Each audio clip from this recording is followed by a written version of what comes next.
Here you go. Great. So I'd like to start our meeting if we could. It's the virtual winter county meeting Monday, February 3rd, 2025. So we call the meeting to order. Can we all please stand for the Pledge of Allegiance? Pledge allegiance to the flag of the United States of America and to the republic for which it stands, one nation, indivisible, with liberty and justice for all. So I'd like to give a little bit of welcome. First, this is our virtual winter meeting, something that we've sort of kept in place since that time when all of our meetings were virtual. The weather doesn't always cooperate, especially for us up in Sussex County for our January and February meetings. So we hope that you all appreciate the convenience of this meeting, being that it's online, while enjoying what will be a very robust agenda nonetheless. We have a number of updates from, we're hoping to have our Executive County Superintendent, Dr. Carrick, and then a number of updates from our NJ SBA team.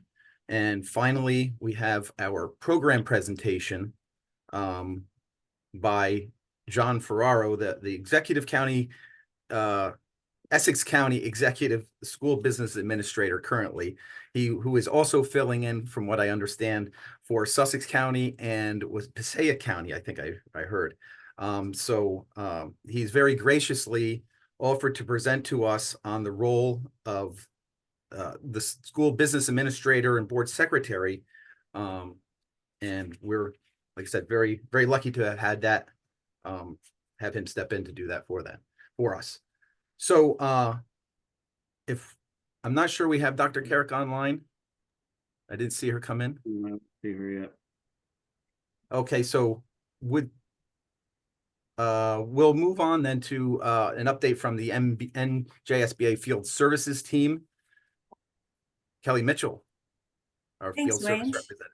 Welcome. Thanks, everybody, for being here. I just, really quick, I just wanted to talk about our new board self-evaluation that's available. I'm super, super excited about it. We took all the feedback from all our board members, and we put together a really good evaluation that's really reflective of the things that you need to focus on as a board member. And then also, something that can guide you in conversation that'll help improve your governance skills. So one of the main components about it that's different is that the board president can go ahead and put in the board goals and then provide evidence of the work towards those board goals so that you can then weigh in whether you feel like the board has done a great job or if they need improvement with the board goals and things like that. So I think that that's really important. I think it's a reflection of a roadmap of what we should be focusing on as boards. Nowadays, we've been sent sideways so much for different things out there that I think it's important to have something that really gives us that effort into looking of what we're supposed to be focused on and how to get there. So once you complete the board self-evaluation, and I can send you the link, so if you ask, I can go ahead and send that to you.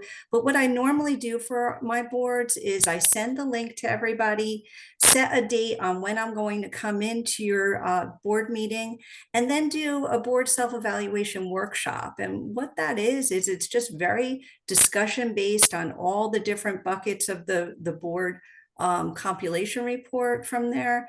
And we speak to what we think we need to improve on, how to get there, and come up with some board goals for the following year. So it's brand new. It's something that has been around for quite some time, but I really love the way it's structured. So if you'd like to invite me in for that workshop, I'd be happy to help you with that. And I think it's really important. And if you want to be a certified board, you do have to do the board self-evaluation. So that's one of the components. So thank you for listening to me for so long about it. But I do think it's really important, especially nowadays, to have that group discussion and talk about how we're going to get to the next level. So thank you. Thanks, Wayne. Thank you very much, Kelly. I don't know. Do we have John Burns online as of yet? John Burns is here. There you are, John. Well, welcome, our senior legislative counsel. Thank you so much. Well, thank you everyone for having me with you this evening. I'm just gonna briefly go over a couple of things that have happened in the legislature recently. The biggest thing that's happened today, as a matter of fact, is the governor approved a bill increasing the number of signatures needed on candidate petitions. Previously, it was 10 signatures that you needed, and now you need 25. And the importance of this bill is that it is effective immediately. So if there is anyone who has their petitions and thought that the 10 would be enough, no, that is not the case. You will need 25 if you have an election in April, for instance, where it would have the most immediate impact. And I believe that Byram is the district in Sussex County that has still has an April election. So that will have the most immediate impact for you. And then, of course, for everyone else, when it comes to running in November, when you get your candidates' petitions, you will need to make sure that you have 25 signatures rather than the usual 10 as it has been previously. The next thing I wanted to bring to your attention is some discussions in the legislature dealing with reform of SFRA. Under a bill that was considered by the Senate Education Committee just recently, this SFRA reform bill would establish a new category of aid referred to as reduction adjustment aid, which would add certain requirements for the issuance of the educational adequacy report and would establish a task force to review special education funding. There was a previous version of the bill that would have made adjustments to the tax levy cap. However, this bill that's currently under consideration, S3917, no longer contains those tax levy cap provisions. Now, S3917 provides for a gradual increase of state aid for extraordinary special education.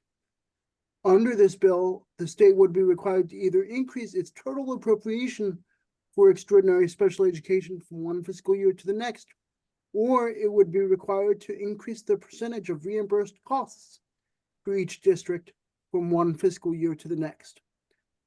Additionally, the bill also addresses the educational adequacy report, which is the report that's issued every 3 years, upon which the baseline for funding for the School Funding Reform Act is set.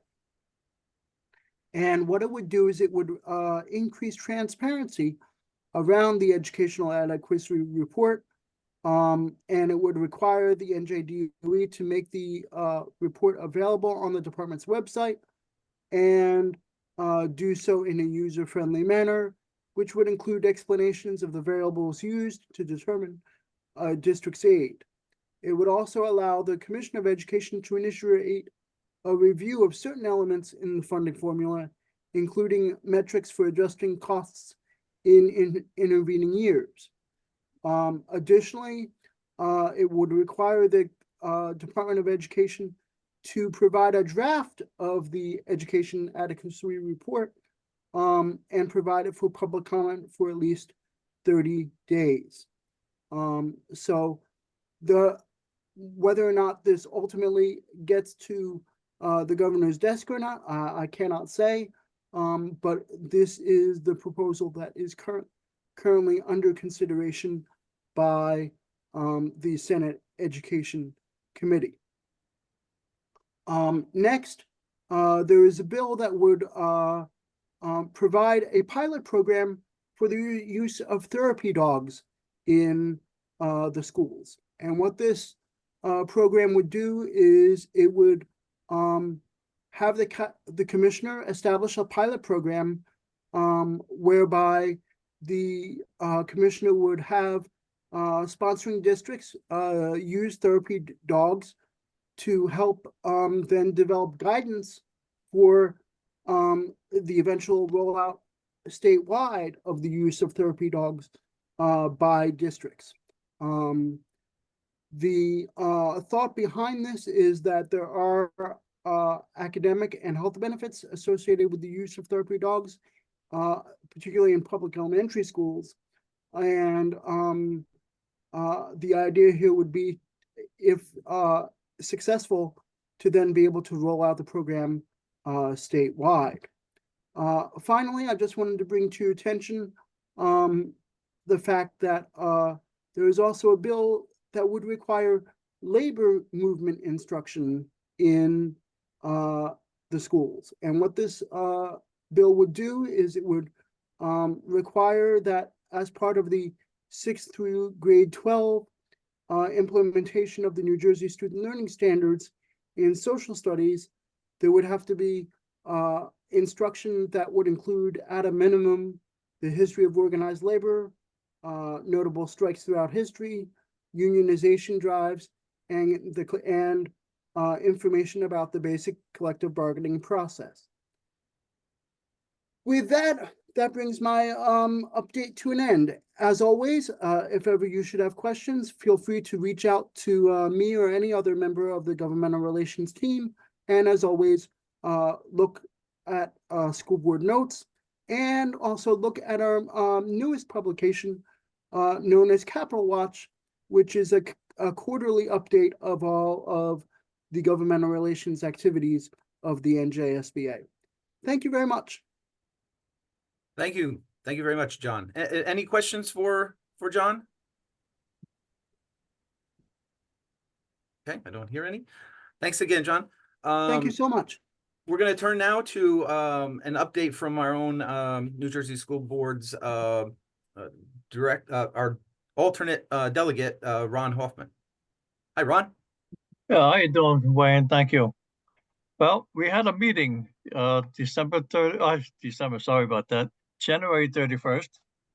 And New Jersey School Board, we talked about the 2025 to 2026 budget. The Board of Directors unanimously approved the budget, and this budget includes a 1.5% overall increase in members' dues. Continuing increase in contribution of non-dues revenues, no increase in budgeted headcount, higher than inflation increases expected for certain non-controllable expenses such as health care cost, insurance, and employers' contribution to the PERS retirement plan. A strong focus on self-development, funding of $500,000 from the association fee balance through New Jersey School Board's management anticipates that this is the budgetary technique that may not be utilized.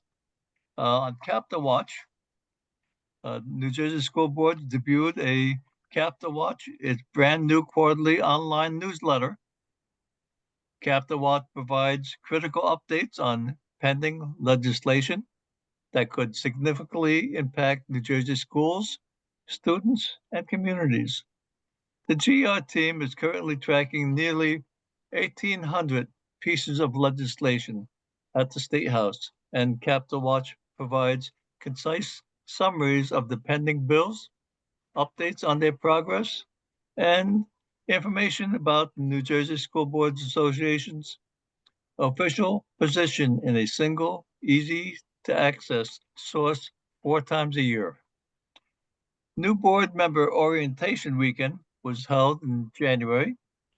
It also happened to be the first program that incorporated the changes made in the revamped Governance One training. The second weekend orientation is scheduled for February 21st through the 23rd. Meanwhile, work continues on updating and revising a Governance 2 training. New associate membership. New Jersey School Boards is beginning a new associate membership category, the Information Technology Association, ITA, for district technology leaders. Members of this group will be able to attend the New Jersey School Boards Association programs at member rates. We'll have quarterly meetings and training programs. They'll receive continuing education credit for certain programs and more. Then on to the spring training programs.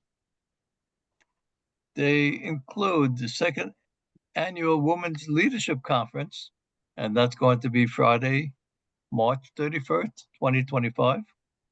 School Public Relations Forum, Communication, Collaboration, and AI for a Stronger Future. And that's going to be on Friday, April 4th.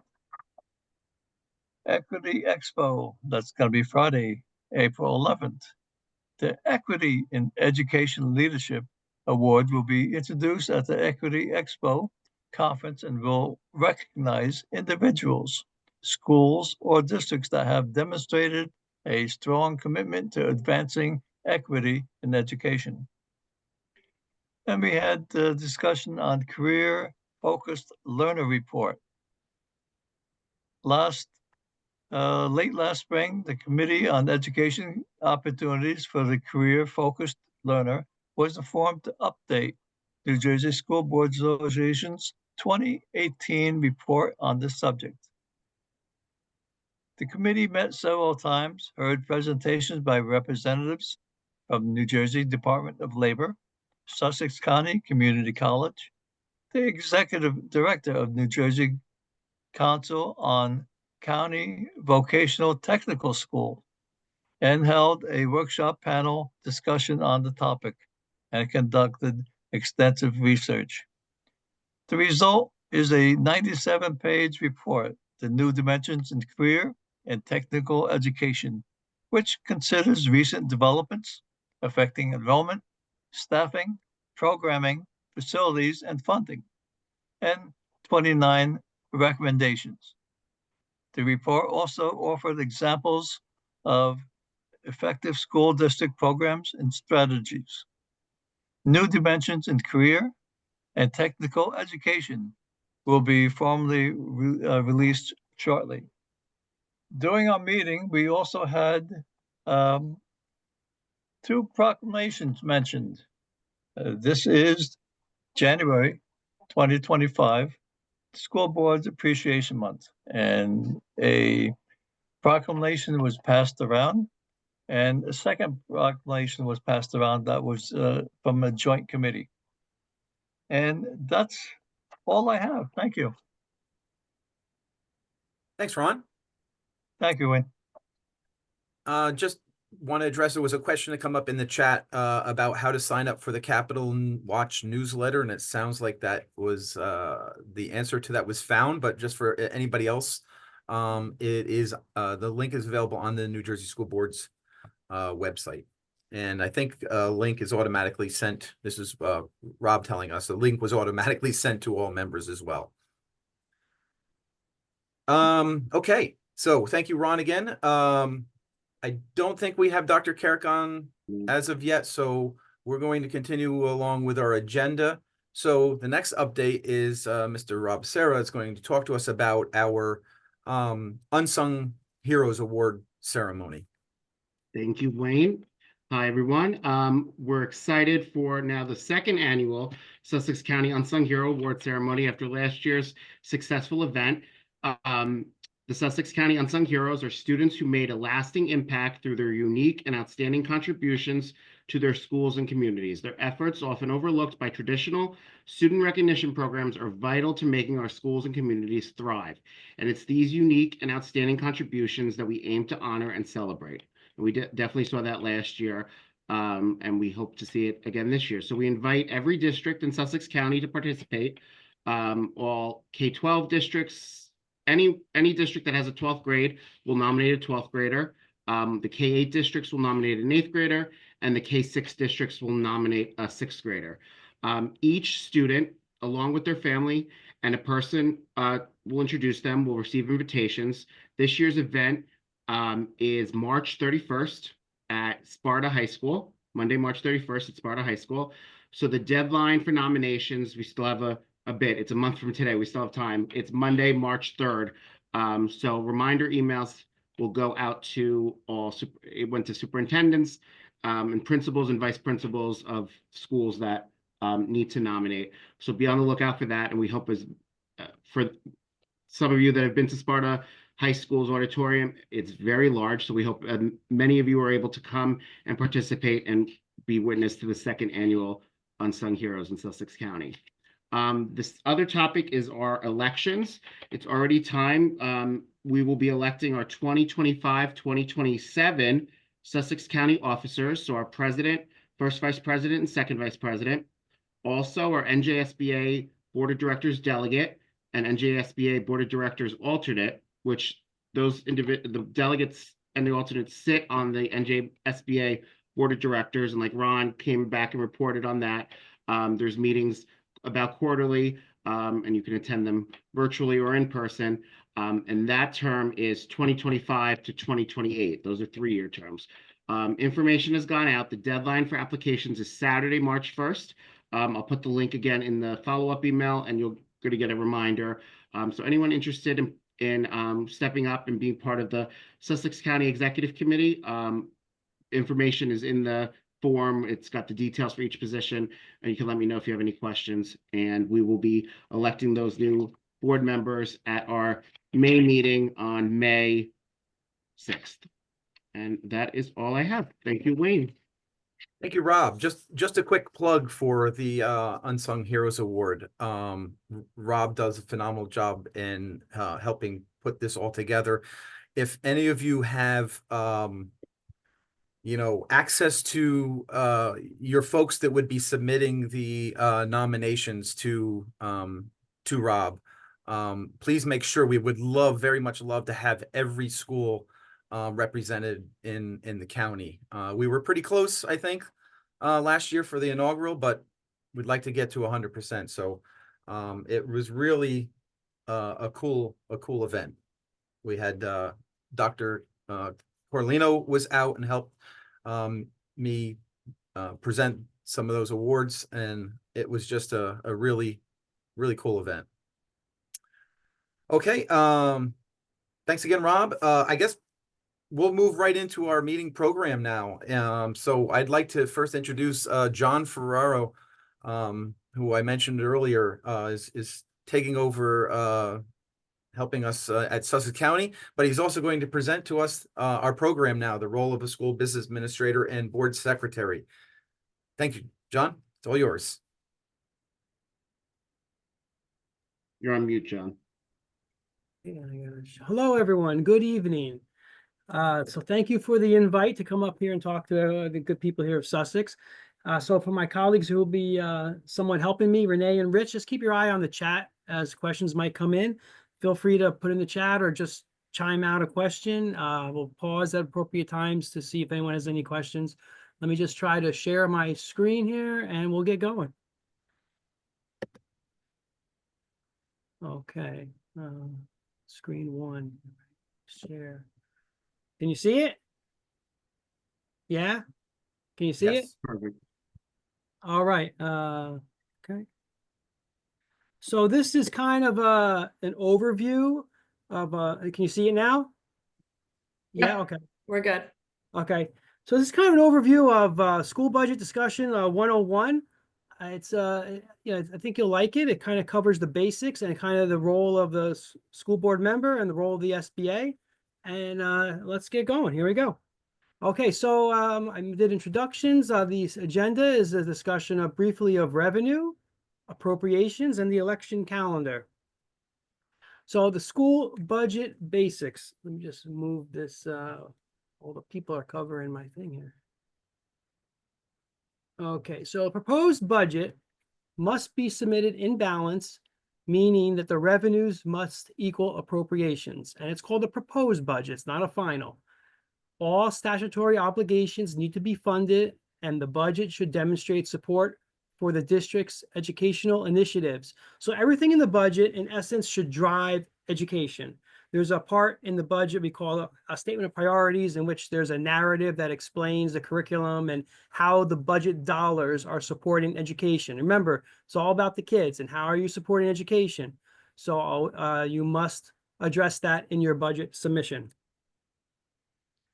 Okay, there's a term called adequacy. It's a very kind of a complex term, but I'll try to sum it up simply. The New Jersey Department of Ed calculates the necessary funding level for districts to provide a thorough and efficient education. Okay, it can kind of estimate a local cost share. The state calculates what it believes the local taxing authority would be able to raise for the school district's budget. And it's a formula that's based on tax returns and property values. And the DOE takes this data every year from Treasury. And it's not really predictable because these finances change year to year. We've tried to predict it, and it's kind of difficult. And it establishes an adequacy level. And for those districts that are spending above this level, that to me, that means that you're offering above and beyond the call of duty, and you probably have a lot of programs and other fiscal expenses more than other districts. And if you're spending below, that's telling me that there's room to grow and that the district is not taxing what the state believes you should be able to.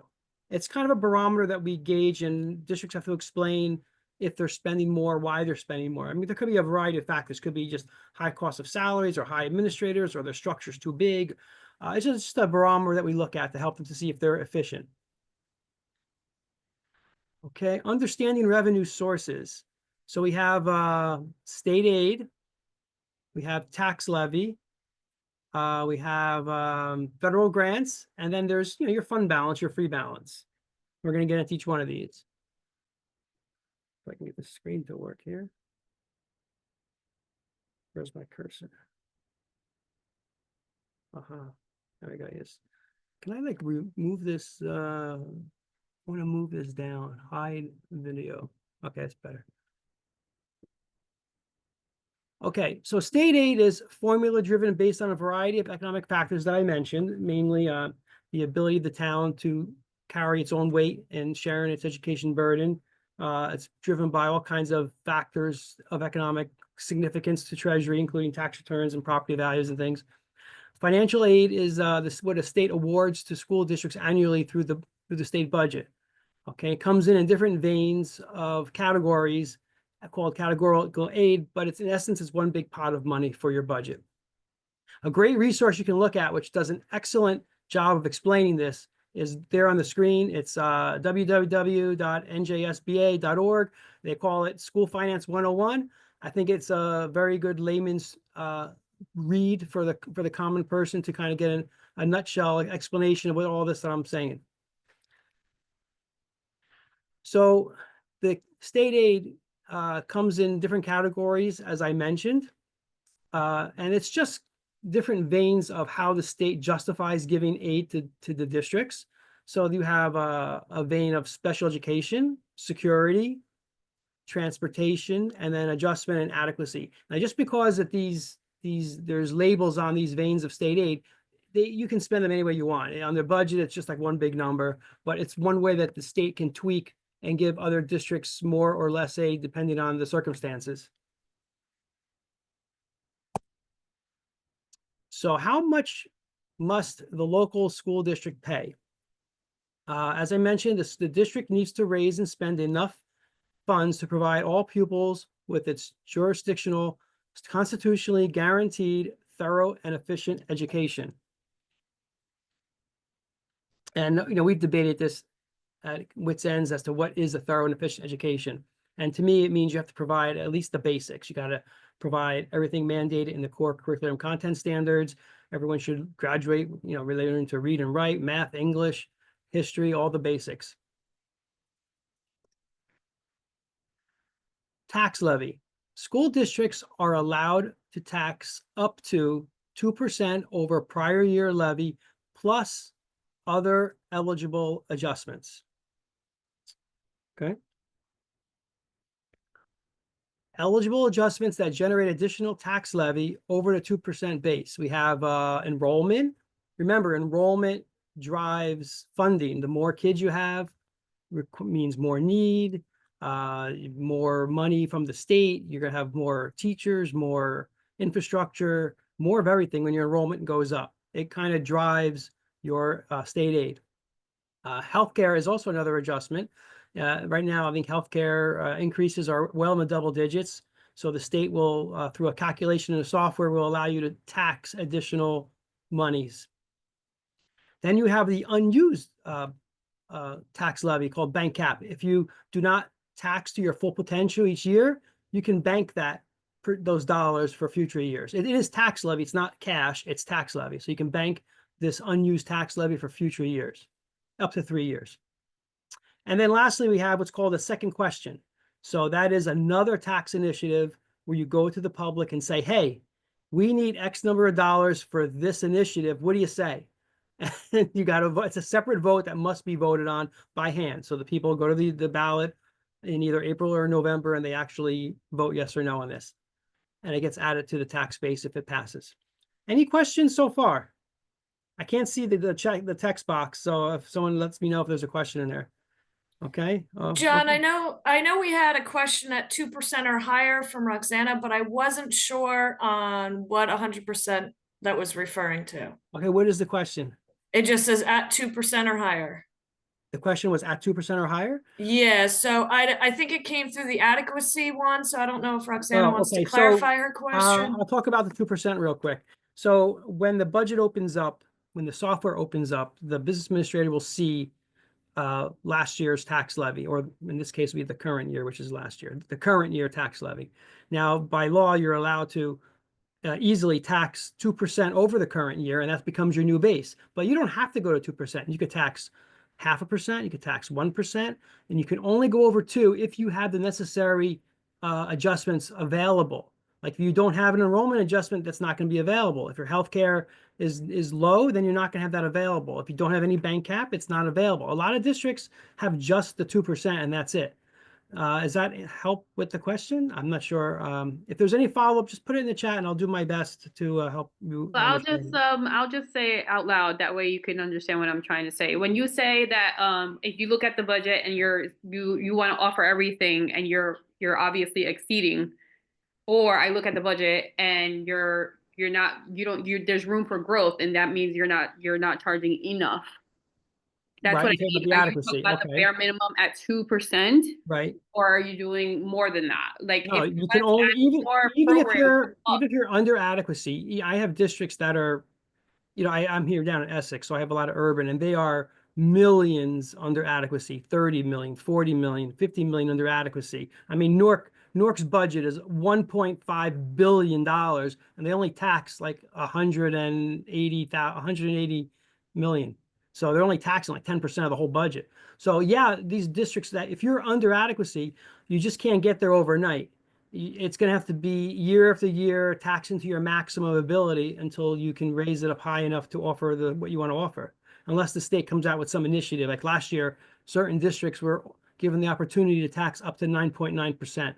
So they were allowed to go higher. So, but there are no magic wands to get you up there fast. You have to just keep on doing the 2% allowed every year. Oh, because we didn't have that. We had 5 years of no taxes being raised. So now. Yeah, that's a problem. Yeah, that's why I asked, because it's they like the previous board members, they're like, oh, we didn't raise taxes. We didn't raise taxes. Like it was a great thing. So now I Yeah, understand. no, that's short-sighted because you have to not just look at 1 year, but you really should project 2, 3 years down the road. Like take your teachers, Education Association contract and project where you're going to be in those 3 years during the contract period. Because it's like almost like you're standing on the railroad tracks, and here comes a train. If you don't move, the train's going to run you over. And the train is healthcare and salary increases. Every year, those go up.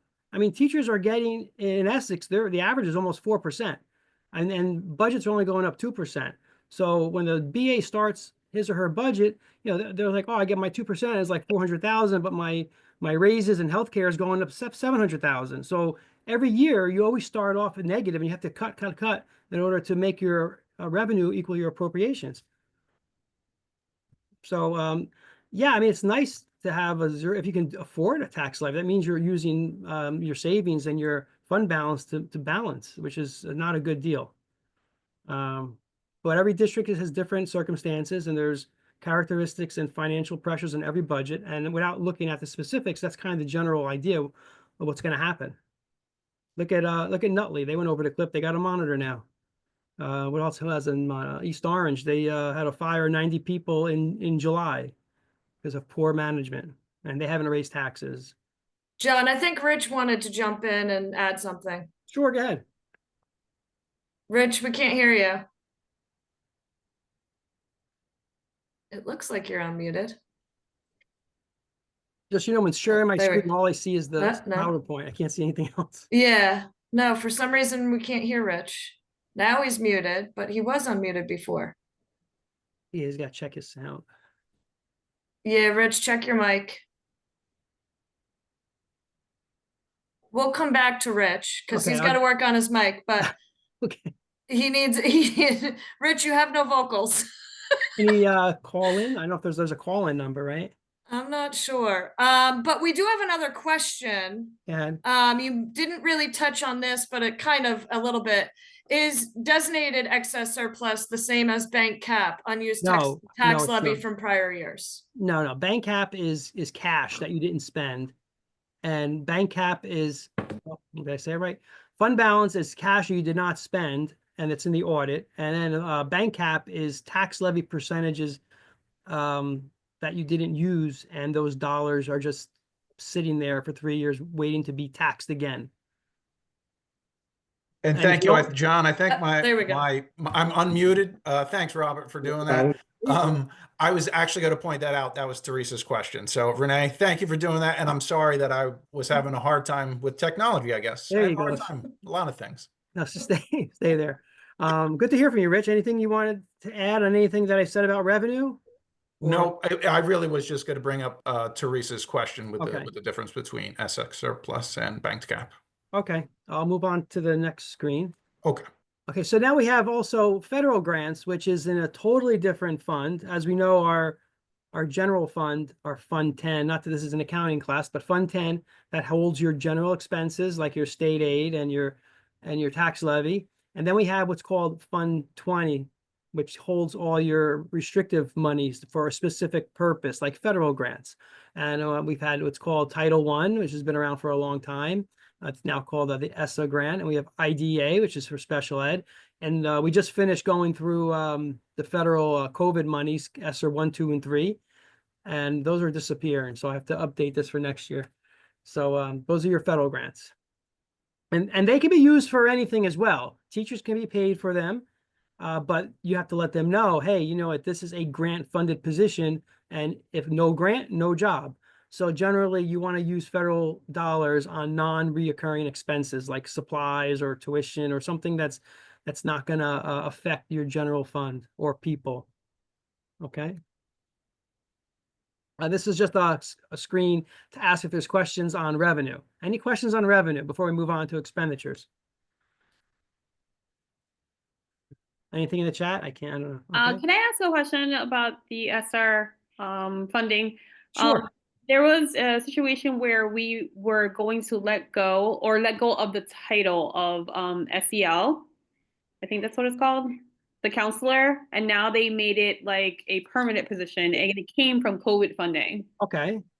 So now they transferred it over to another, I don't know, it's not the ESSER Right, funding. they moved it over to the general fund so that it's now permanent. It's inside the general fund budget, Fund 10. So they moved it from a Fund 20 account to a Fund 10 account, and now it's inside the regular budget. So now it's going to be a permanent thing, and now we'll have to pay even if she, I mean, the teacher was already a teacher and they just moved the title over. So is that like just moving funds, or is it something Well, that? moving the position. So obviously they freed up some money. They freed up some space in the general fund to make room for this SCL position. Okay. That makes sense? No, but okay. No. I don't know. It's like you know, like I don't know. It's shifting around funds. One of the things I always recommend to, my board and other administrators is not to fund your TPAF positions through federal funding. Because if you budget them through general fund, you get reimbursed from the state for their FICA and their pension, which is, John, maybe but it's anywhere between roughly 60%, if not even more now. Fine. It's over Yes. 50%. So Yeah. you're paying that back to the state. So you're Yeah. really kind of not utilizing your funds as well as you could be if you were to kind of shift around different things between your general and your grants. So actually it's a good thing that they found space for this person in the general fund. It's a good thing. Okay, let's move on to some appropriations or expenses. So these are kind of your major buckets of expenses in a district. We have, of course, your salaries and benefits, special education, transportation, your charter school tuitions, and capital. So salaries and benefits constitute anywhere from 75 to 90% of your budget, depending on the size of your district. And leaves very little for any kind of discretionary initiatives. So some districts have tight expenses. Special education, of course, is an ongoing issue. Trying to keep rein in those costs, it becomes a large expense for many districts. Out of district tuition, transportation for those children, starting up new programs. You always got to think outside the box with special education. Can you share? Can you utilize other resources in your other districts? Can you start a program yourself? And then transportation, since COVID, has just been out of control. The routes are just insane. Everyone's budget in transportation has gone up at least 20 to 30 to 40%, depending on who and where they're transporting. It's just a very insane cost these days. I don't know about I guess you have a couple charters up there in Sussex, but charter school tuition also, a lot of kids are going to charters. And it could be a very large expense for some districts. And of course, we have, capital maintenance of the buildings and projects, initiatives, maintenance projects. COVID money helped out with a lot of that. So, but still, it's a major expense. And then, there's other smaller expenses like vocational school expenses. We have tuitions to other entities, insurance costs. There's a million other costs of smaller significance, but add up.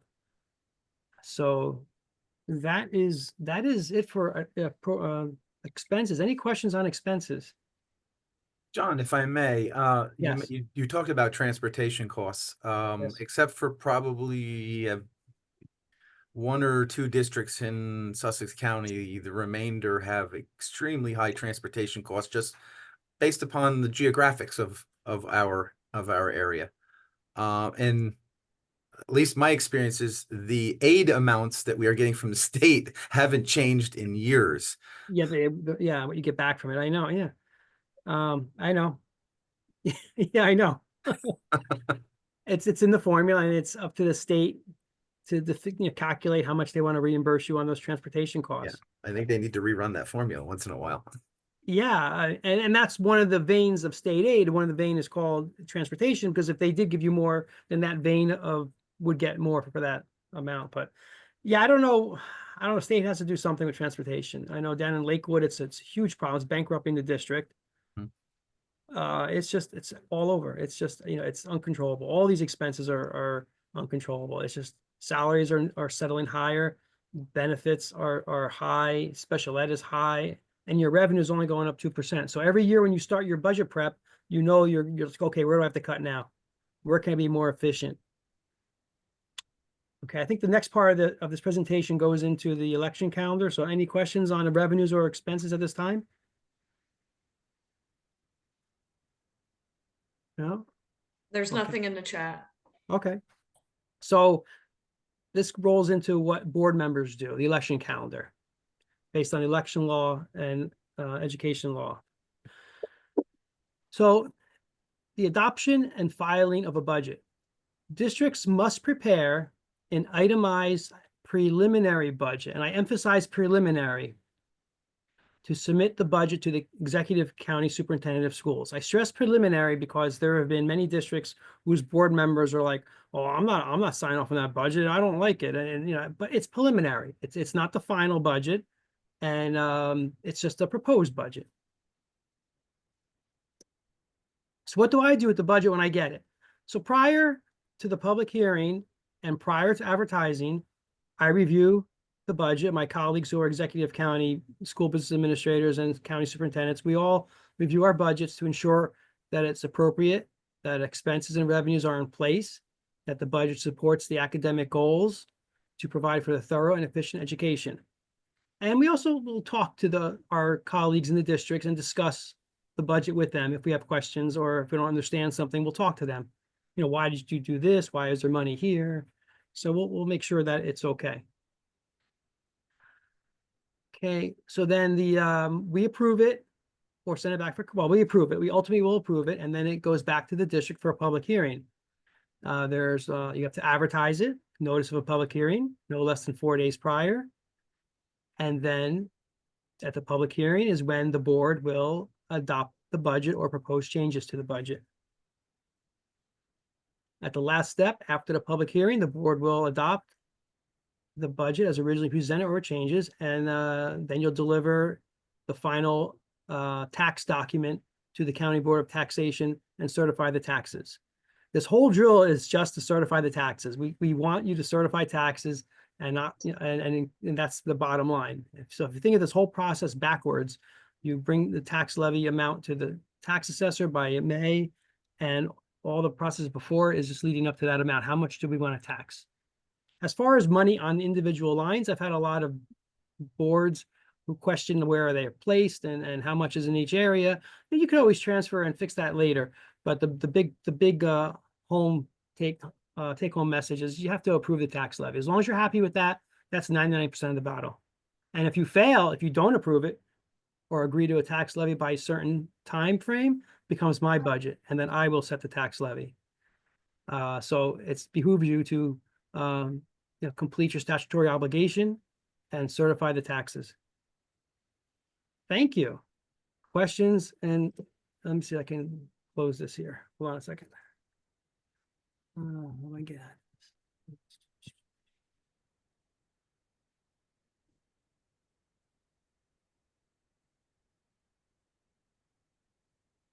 Not seeing any questions in the chat. Is there anybody that just wants to speak up with a few question? Yes, Hey, I just put John. it in the chat. Yes. Can you hear me, guys? Yeah. Oh, there. Yeah. Okay. Can you just explain to me what designated excess surplus is then and why we are required to use it in the following year's budget? So in the law, it says districts are allowed to have, I think it's 4% fund balance. Anything over that percentage is considered too much fund balance, excess fund balance, and that has to be reappropriated back into the budget and the revenue section of the budget. Thank you. So are you required to have excess that is going back to the taxpayers the following year? That's just a question I've been asked a couple of times now by a few different people. It's an automatic, it's automatic in the software. The software will calculate the excess surplus and automatically funnel it back into the revenue section of the software. All right, thank you. Perfect answer. Thank you so much. Hey, John, it's Rich. This is something that I actually never ran into, but I thought it was interesting when you were talking about it. You had talked about that the main goal of the budget process was really getting to the tax levy. Getting to the tax levy to know how much, because, you know, during that process, it can be that board members are trying to be good stewards of the tax money and they want to make sure they don't spend a lot of money. I have never been part of a board that has not gotten over the finish line and approved the budget. But what happens if it's not approved? Then you determine the levy? Yeah, I've done it a few times, had some stubborn boards. I had in a type 1, I had a mayor who tabled the vote. And he just, you blow the statutory 18A deadline, and so now it becomes my budget. So if in a regular type 2, you have a certain date to have the public hearing and adopt the budget. If you don't adopt it, it becomes my budget. Okay. Meaning thank the county or you? The state, me and, yeah, I will do a report to the commissioner with the proposed tax levy, and the commissioner will set the tax levey. So I've done then that you a don't few really times. need the yes or no votes from the board. You can just make up your own I can make it my own. to a stubborn board. But you really want that partnership with the board. No, I don't really care about the board. I will work with the business administrator and do what's in the best interest of the district. If the school superintendent and the BA say we need to go up to 3.5%, and the board's like, no, we want 1, I'm going to do what's in the best interest of the students, and I will side with the superintendent and the BA. No questions asked. All right. Well, thank Can you. I have another question? Sorry. If you ever have enough money to give back, do you give it back to the school? Do you give it back to the resident? Well, nothing ever goes back. It just gets appropriated in the revenue. And that again will offset maybe future, then maybe you don't have to tax as high if you're going to get so much money back in excess surplus. So let me piggyback on that, because I've been asked this multiple times. So a lot of times, most districts will pass a resolution in June to put money towards your maintenance and capital reserve, and think of them as savings accounts for any issues that go on. You could pull from them, or any large project to help offset your tax levy for a one-time cost for, say, a project that you want to do. Right. So some boards I know don't want leftover money. They feel that, you're overtaxing the taxpayers. But again, we're doing a budget in February, March for something that, we're working through the following next year and a half. So, it's very hard to project everything. Our crystal ball doesn't really work that well. You need that fund balance. If you have extra Yeah. money, don't feel bad about it. It's just the district will put it aside and be good stewards of public funds, and they'll save it for maybe those autistic twins that move in, or a fire of the school, or those expensive transportation routes. I mean, Yeah. you never know. You never know. I try to look at it as almost one-time cost, because again, that fund balance that comes over each year is not sustainable each year. Right. I mean, I know in districts that I've worked in, it's been a roller coaster, especially sometimes with the ESSER funds helping offset some costs. It's a roller coaster. And so you really need to plan for the worst. You get one special ed kid that moves in, and it could be a couple grand on your budget. And a lot of us small districts, that could really hurt us. So it is, a good thing actually, if you have some excess surplus. Yeah, I've been doing this 20 years, and like some of the crazy things that happened, I had schools burned down from a lightning strike. I've had one district had all their buses totaled in one of the hurricanes, and then they had them fixed because they didn't want to total them, and then someone came and cut all the catalytic converters out, and so yeah, they wound up then ordering a fleet of buses, and then they sold them all because they didn't want to deal with it anymore. Yeah, it's you never know, and be prudent with the surplus. I mean, it's not like you're going to keep them, billions and billions of dollars. You're talking about a few $100,000 you're going to keep left over, or maybe it's within reason. You have to be good stewards of the money. John and Renee, I have a question on that. Do you have and this is more of a personal question. I know it really varies based on the size of the district and the size of the budget. When it comes to funding our capital or maintenance reserves, do you have a rough number or a percentile that we should have in mind to make sure that we're providing for that and considering that cushion in the budget? It has to do with the projects that you're going to complete. So everything in your capital reserve is earmarked for a particular project and what's called a long-range facility plan. So in your plan is the capital future plan, the future progress of how you're going to repair your buildings or maintain your roofs, or you kind of have you look at your systems and see how when the roofs might need to be replaced, or windows or doors. And so anything that's deposited in the capital reserve is put there for a purpose, for a particular goal of achieving a capital product. That I do know, and I appreciate it. Is there a number, or I know, again, it varies based on the project and what's Yeah, I think included there's in actually our something, there's a report called the CMP, M1, the M1 really, the CMP is more for maintenance. The M1 calculates the replacement cost of a building. I thought it was like you can't have more in capital reserve than the cost to replace the building or something along those lines. Yeah, so Yeah, there's- that's maintenance reserve. So you can't have more than, I think it's 4% of the cost to replace your building in your maintenance reserve. But capital, I thought it was 60% of your long range facilities. Okay. I believe that's right, Renee. I think that it's something like that along Got those it. lines. And I've been in districts where they've had, you know, $1 or almost $2 million of capital reserve, but they were actually planning to do roofs and, you know, a lot of huge infrastructure projects, and they didn't want to go out for referendum. So they were really trying to be Yeah, you can good save up stewards for that way. stuff. Yeah. That sounds wonderful. We're on the precipice of a referendum instead. So, but I appreciate it so much. So Yeah, no, and remember, capital projects, they're expensive. You know, it's not like doing a bathroom. It's not the same as doing a bathroom at your own house. We have to pay prevailing wage. So it is at least double, triple the cost of a normal project, and you have to meet all the regulations and everything. So it's quite expensive. So it's definitely a smart thing, in my opinion, to save up that money for your capital reserve. So again, it all help offsets your tax levy increase. As you know, John was saying, it's very difficult with the 2% that already eats up all your salary increases or your transportation increases. So it's kind of what you need to do to help forward think and plan.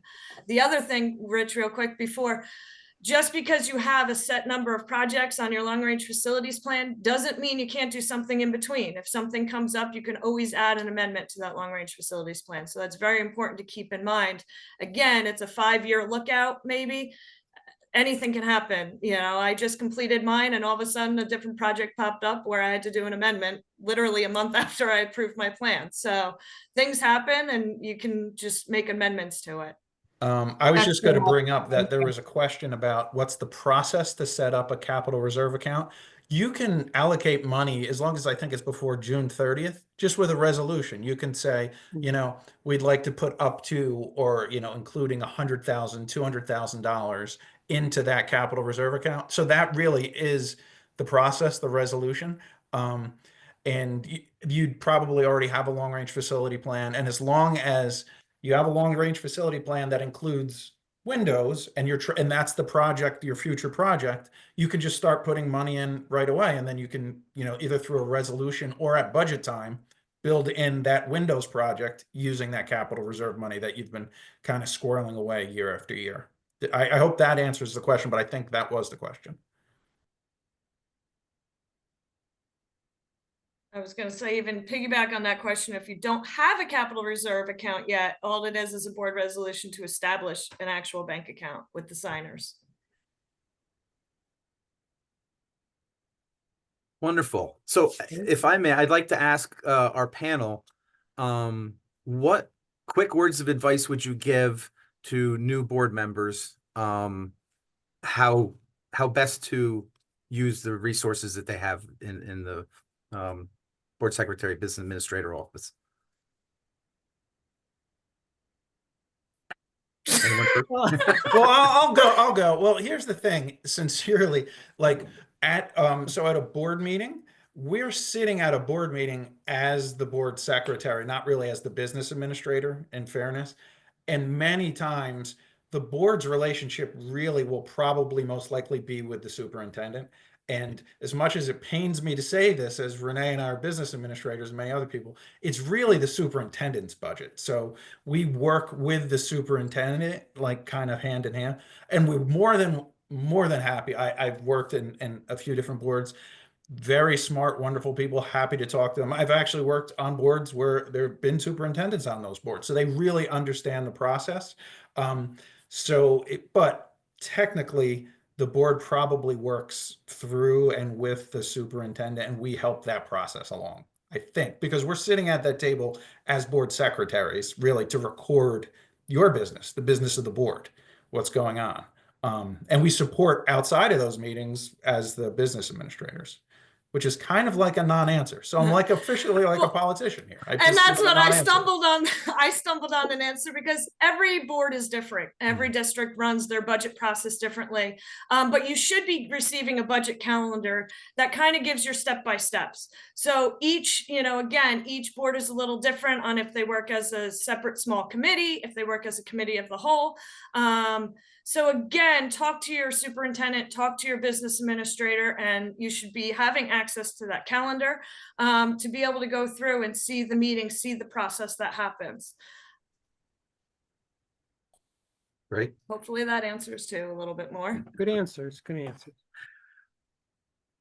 If there are no other questions from anybody else, There is a question, but not for the BAs. yeah. Yes.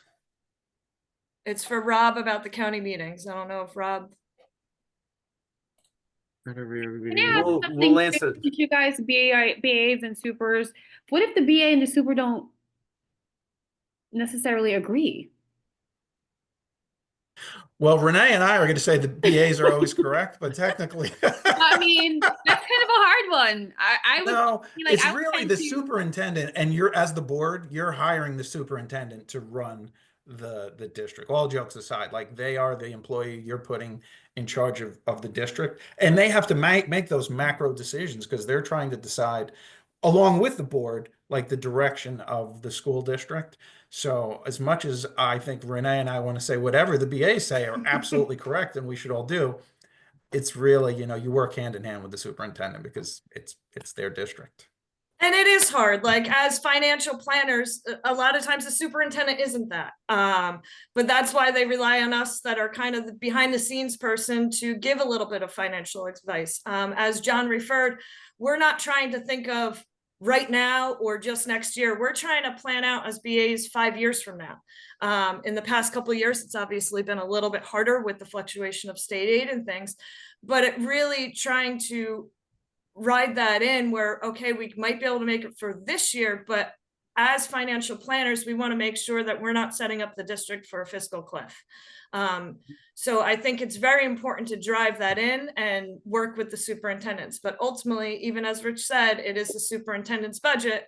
And if they want something, we try to make it work the best we can. Excellent. Listen, I want to thank on behalf of Sussex County School Boards, I want to thank you, John, Renee, and Rich for an awesome program. And hopefully I'm going to judge it based upon the number of questions that we got, that it was well received. So thank you for presenting to us. All right, pleasure to be here. Thank you for having Good me. evening. See all you guys soon. Take care, Thank guys. you. So we did have the one item on our agenda that we didn't get a chance to get to, which was the update from the Sussex County Executive County Superintendent. I did happen to hear that it was her birthday today. So that may explain why we didn't hear from Dr. Carrick. Maybe it's a good thing she didn't show up so we didn't have to sing happy birthday in a virtual environment. That wouldn't have gone well. So we extend our birthday wishes to Dr. Carrick. And I think that more or less concludes our agenda. I just want to point out a couple of things that were on the agenda document, just reminders of dates for upcoming events. I think Rob had talked about most of these, but on the second page of your agenda, we have that the deadline for the executive committee member applications is March 1st. March 3rd is the deadline for nominations for the New Jersey, for the Sussex County Unsung Heroes Award. And then that event will take place on March 31st. And then our next meeting, which is also a hybrid county meeting. So that'll be Tuesday, May 6th at the Newton Country Club. And we'll be honoring the County Teacher of the Year at that time. Did I miss anything, Rob? Perfect. Excellent. If nobody else has any updates from NJSBA or Sussex County, I'd like to thank everybody for attending this evening, and we'll see you at our next meeting. Thank you all. for the information. Thank you. Thank you for Good evening. helping. Good evening. Thank you. Good night, Ray.